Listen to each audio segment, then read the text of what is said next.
Assalomu alaykum aziz obunachilarimiz. Mana Andijon shahridan Javohir akam keluvdilar bizaga.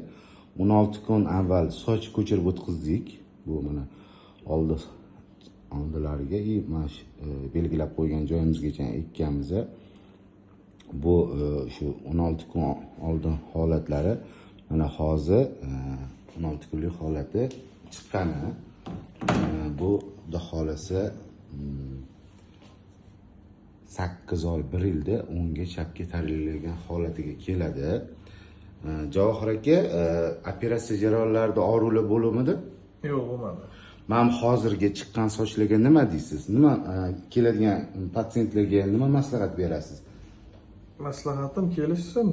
Zo'r. Natijasi qanaqa chiqdi? Natijasi a'lo. Zo'r chiqdimi? Zo'r. Mana xudo xolasa chiroyli chiqdi. Bu hammasi 20 kun, 25 kungacha o'sadi-da.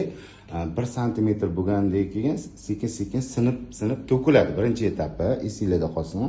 Ikkinchi etapi 3-oydan boshlab yangi tolalar chiqazadi. U chiqazgan tolalar juda mayin, siyrak chiqadi. Chaqaloqlarning sochiga o'xshab juda mayin bo'ladi.